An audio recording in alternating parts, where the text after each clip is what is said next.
Salut à tous, aujourd'hui l'épisode numéro 497 de l'After Zappy Mage. Avant de débuter, vous pouvez me laisser des questions dans la barre de commentaires pour la prochaine FAQ qui sortira ce week-end. Donc n'hésitez pas à me laisser toutes sortes de questions dans la barre de commentaires. Je les prendrai dans 2 ou 3 jours, donc ça vous laisse un petit peu de temps. Nous on va démarrer avec quelques déclarations autour de l'équipe de France et quelques infos.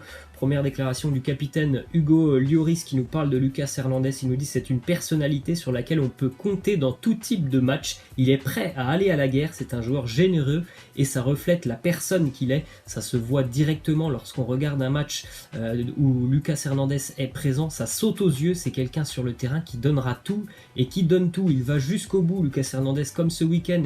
Il était très déçu d'être remplacé face à l'Albanie alors qu'il avait une douleur au niveau des côtes, mais il n'avait pas envie de sortir. Il voulait aller jusqu'au bout, c'est vraiment un chien, un guerrier sur le terrain et un état d'esprit vraiment irréprochable, donc c'est super de l'avoir en équipe de France. Ensuite, une déclaration de Lucas Hernandez, il nous dit « Tout a été très vite pour moi, il y a 1 an et demi, personne ne me connaissait en France et il y a 1 an et demi, je n'aurais jamais cru qu'un club puisse poser 80 millions d'euros pour moi. » Il est vrai que voilà, le Bayern a sorti quand même le chéquier pour Lucas Hernandez, mais je pense qu'ils ne vont pas le regretter.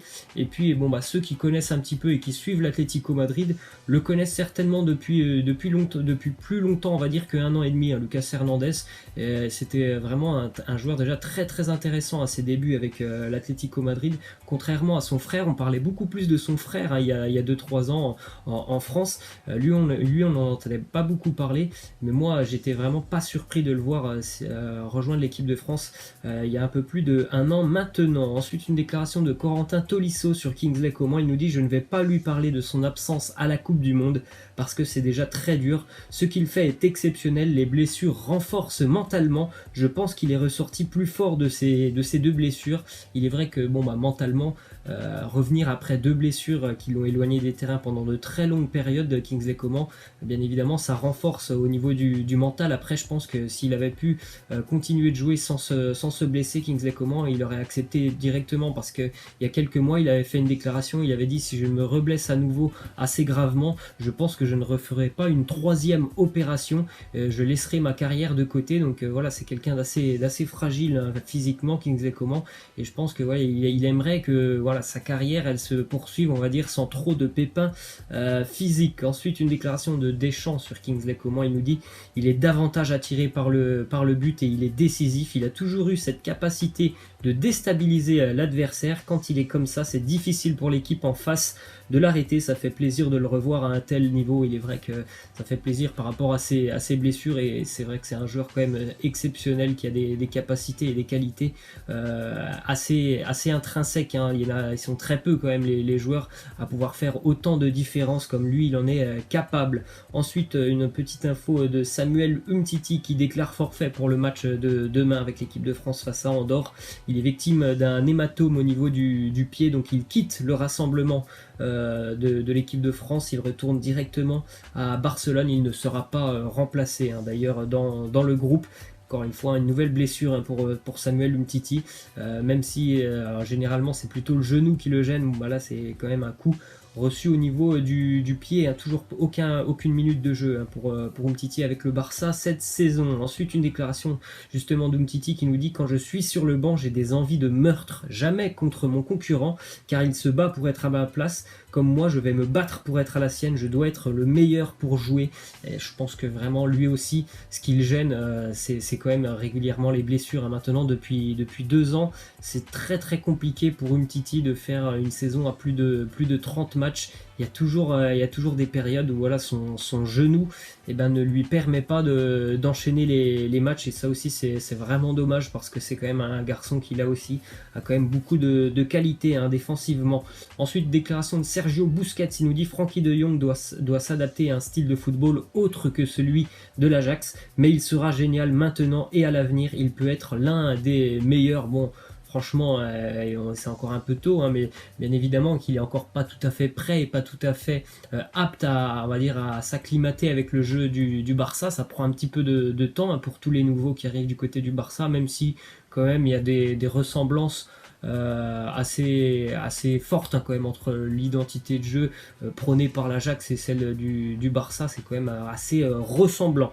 Ensuite, une petite statistique hein, sur Cristiano Ronaldo qui est maintenant le deuxième, qui est déjà depuis quelques semaines le deuxième meilleur buteur de l'histoire des sélections, meilleur buteur de tous les temps hein, d'ailleurs. Cristiano Ronaldo avec 89 buts, il est derrière l'Iranien Ali Daei qui est à 109 buts. Est-ce que vous pensez, laissez-moi en commentaire, que Cristiano puisse un jour marquer ses 20 buts manquants et devenir tout seul le meilleur buteur de tous les temps de l'histoire de la sélection. Ensuite, on peut jeter un petit coup d'œil aux résultats de quelques matchs qui étaient importants, hein, des matchs hier en Euro pour les qualifications de la zone Euro. L'Espagne a battu les îles Féroé 4-0, Suède-Norvège, le derby scandinave, on va dire, un partout.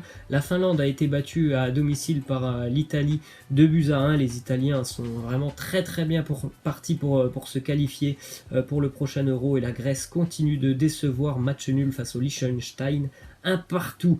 Autre résultat hier important, la sélection suisse s'impose 4-0 face à Gibraltar. Les Suisses reviennent maintenant à 3 points de l'Irlande qui est premier dans ce groupe. Voilà, c'est un groupe assez serré, et les Suisses sont en train de batailler hein, pour aller gagner leur place lors du prochain Euro. Ensuite, une déclaration d'Harry Kane qui a marqué un triplé ce week-end avec la sélection anglaise face à la Bulgarie. Il nous dit: l'objectif est de toujours marquer. C'est toujours là-dessus que vous êtes jugé à la fin de votre carrière, mais le plus important c'est de gagner des trophées avec l'équipe. L'Angleterre n'a pas réussi cela depuis longtemps. Il est vrai que la sélection anglaise court après un titre depuis de très très longues années. Il est vrai qu'aussi en ce moment quand même il y a une très belle génération du côté de l'Angleterre, et la Coupe du Monde a été quand même assez réussie hein, pour la sélection anglaise, mais maintenant ce qu'il faut c'est finalement remporter un trophée comme a pu le faire l'équipe de France l'année dernière. Il y a une très belle génération du côté de l'équipe de France.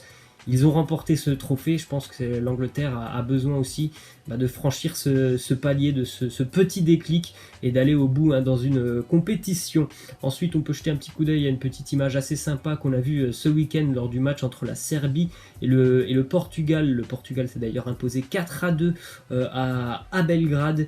Et puis après le match, les enfants de Nemanja Matic ont demandé tout simplement à leur papa d'aller voir et trouver Cristiano Ronaldo pour pouvoir poser et prendre une petite photo avec leur idole. Donc vous voyez cette image assez sympa, les deux enfants de Matic qui sont en train de poser avec Cristiano Ronaldo, et puis l'homme qui prend la photo, bien évidemment c'est le papa, c'est Nemanja Matic. Ensuite, une petite déclaration d'Adil Rami sur Luis Gustavo. Il nous dit: je suis très heureux que nous puissions à nouveau aller à la guerre ensemble maintenant. Il est vrai que ce sont quand même deux ex-marseillais qui se retrouvent du côté de la Turquie sous le maillot du Fenerbahçe.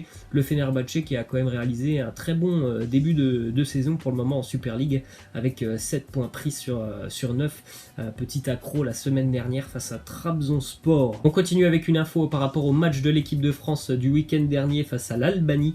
On rappelle hein, ce qui s'est passé avant le match. L'hymne albanais n'est jamais arrivé, donc il est arrivé après 5 ou 6 minutes. Mais lors de la première intervention, on va dire, c'est l'hymne d'Andorre hein, qui a démarré. Les Albanais ont tout de suite vu que ce n'était pas leur hymne. Donc Emmanuel Macron a présenté officiellement ses excuses au Premier ministre albanais. Didier Deschamps l'a fait aussi. Hein. C'est vrai que bon, ça s'est pas très très bien passé hein, ce petit moment en avant-match. On continue avec le calendrier de la journée pour les qualifications à l'Euro. Début des qualifications ce soir à 18h, la Croatie se déplace du côté de l'Azerbaïdjan. On aura aussi un joli match pour la Belgique qui se déplacera en Écosse. La Russie va recevoir dans le même groupe le Kazakhstan. La Pologne reçoit aussi l'Autriche, et très gros déplacement pour l'Allemagne qui est plutôt mal en point dans le groupe, aussi avec cette lourde défaite la semaine passée 4-2. L'Allemagne se déplace chez le leader du groupe, le surprenant leader, l'Irlande du Nord, qui bon, pour le moment l'Irlande du Nord a fait 4 matchs, mais pour le moment ils n'ont ni affronté l'Allemagne ni affronté les Pays-Bas. Il leur reste 4 matchs, ils vont affronter 2 fois l'Allemagne, 2 fois les Pays-Bas, donc attention à ce déplacement pour les Allemands du côté de l'Irlande du Nord. Ensuite, on a une petite déclaration de Raphaël Varane sur l'arrivée d'Alphonse Areola au Real. Il nous dit: on ne sait pas ce qu'il peut se passer dans le foot, il peut avoir du temps de jeu, on connaît ses qualités, il a sa carte à jouer, j'espère pour lui qu'il va réussir à faire une belle saison. Ça sera quand même très compliqué, hein, je pense que pour Alphonse Areola, il me semble, hein, évidemment que Thibaut Courtois part avec une certaine longueur d'avance par rapport à Alphonse Areola. Donc s'il a une chance, hein, de jouer, je pense qu'il en aura quand même. Il faudra vraiment prouver et montrer de très belles choses. Ensuite, on va finir avec cette image assez impressionnante, hein, qu'on a vue. Vous pouvez retrouver d'ailleurs la vidéo, elle est présente sur les réseaux sociaux. Une ambiance vraiment incroyable pour l'arrivée de Diego Maradona, qui a dirigé sa première séance avec son nouveau club en Argentine, le Gimnasia La Plata, un stade complètement fou, hein. C'était simplement un entraînement. Il y avait des tifos, vous voyez justement là, ce Maradona en tifo. Le stade était tout simplement plein pour le premier entraînement dirigé par Diego Maradona. Voilà, moi je vous laisse, je vous dis à la prochaine, ciao.